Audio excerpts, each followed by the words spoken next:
शाम का वक्त। चिराग हाथ में कॉफी का ग्लास लिए अपने घर की बालकनी में खड़ा चुस्कियां भर रहा था और सोच रहा था कि जब तक पुराने घर का काम पूरा नहीं हो जाता उन्हें तब तक मजबूरन यहीं रहना पड़ेगा।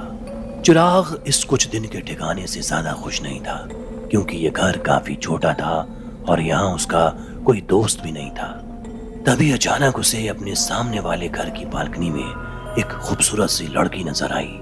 शायद वो उसकी पड़ोसी थी जो सामने वाले घर में ही रहती थी। अभी चिराग उसे देख ही रहा था कि तभी उसकी नजर उसके कपड़ों पर पड़ी। उसने सफेद रंग का सलवार सूट पहन रखा था जिस पर लाल सुर्ख खून सना हुआ था। ये देख चिराग बुरी तरह हैरत में पड़ गया।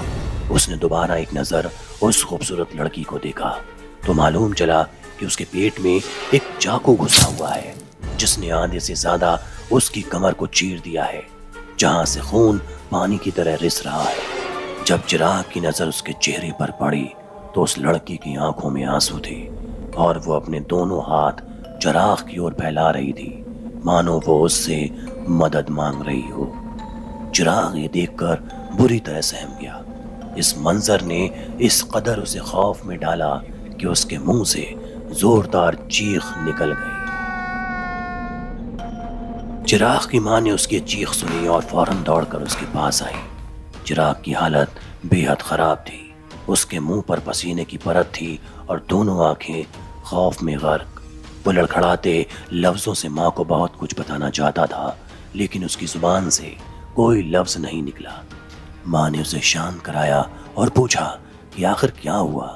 तब चिराग ने अपनी आप बीती मां के सामने बयान की। मां ने भी उस लड़की को देखने की कोशिश की मगर उस बालकनी में सिर्फ और सिर्फ सन्नाटा था। मां फौरन चिराग को अंदर ले गई। उसे लगा कि शायद ये थकान की वजह से है। इससे बेखबर कि ये घटनाएं अभी बहुत बुरा मंजर पेश करने वाली हैं। कुछ दिन यूं ही कटने लगे।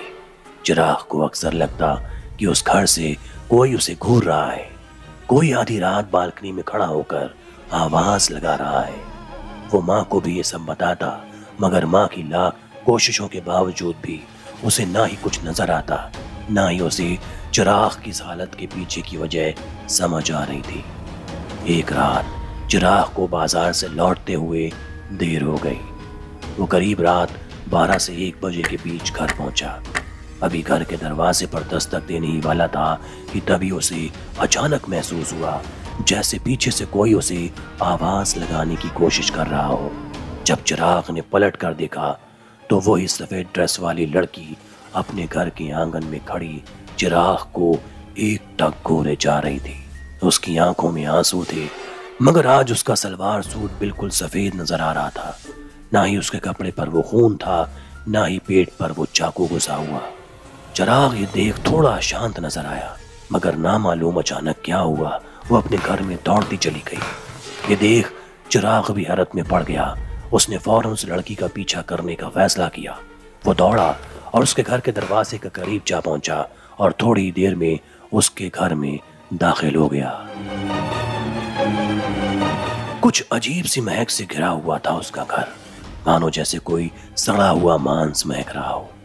अभी वो इसी ख्याल में था कि तभी अचानक उसे फिर उस लड़की की झलक दिखाई दी। वो घर के आखिरी कमरे में दौड़ती जा रही थी। चिराग भी बिना दोहरा ख्याल किए उसके करीब बढ़ने लगा लेकिन जैसे ही वो उस कमरे में दाखिल हुआ उसने देखा कि वो लड़की किसी लड़के से लड़ रही थी। दोनों के बीच किसी बात को लेकर बड़ी बहस हो रही थी।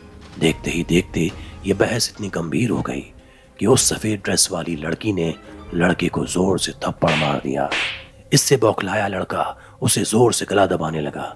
ये देख चिराग बुरी तरह सहम गया और फौरन हरकत में आते हुए लड़की को छुड़ाने के लिए उस लड़के की तरफ बढ़ा।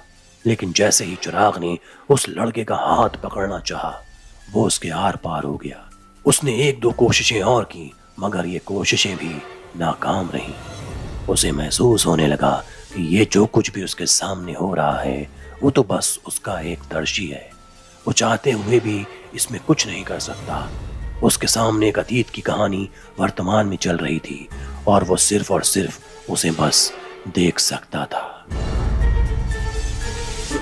तभी अचानक उस सफेद कपड़े वाली लड़की ने खुद को उस लड़के से छुड़ाया और फौरन घर के पहले फ्लोर की बालकनी पर मदद मांगने के लिए भागने लगी। वो जैसे ही बालकनी पर पहुंची और मदद मांगने ही वाली थी कि अचानक पीछे से वो लड़का आया और उसके पेट पर चाकू घोंप दिया और पूरे पेट को चीर दिया। इस खौफनाक वारदात को अंजाम देने के कुछ ही मिनटों में वो लड़की तड़प तड़प कर मौत की नींद सो गई। ये पूरा मंजर अपनी आंखों के सामने देख चिराग सहम गया। उसकी आंखों में भी आंसू थे। शायद ये वो सच्चाई थी जो दुनिया से अब तक छिपी थी और शायद इसे दुनिया के सामने लाना अब चिराग की जिम्मेदारी थी। हुआ भी ऐसा ही। चिराग ने फौरन पूरी वारदात को माँ से साझा किया।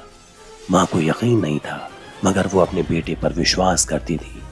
उसने चिराग का साथ दिया और दोनों इस पूरी घटना को लेकर पुलिस थाने पहुंचे। शुरुआत में तो पुलिस ने उनकी इस बात पर भरोसा नहीं किया, लेकिन फिर चिराग की मां की दरख्वास्त पर वो शुरुआती जांच के लिए राजी हो गए, जिसके बाद इस पूरी वारदात का खुलासा हुआ। मालूम चला कि उस घर में अंजना नाम की एक लड़की अपने बॉयफ्रेंड रोहन के साथ रहती थी। दोनों के बीच अक्सर झगड़ा हुआ करता था। एक दिन दोनों के बीच का झगड़ा इस कदर बढ़ गया जिसका फैसला लड़की की मौत से हुआ। पुलिस ने फौरन मामले की तफ्तीश कर लड़के का पता लगाया और उसे गिरफ्तार कर लिया।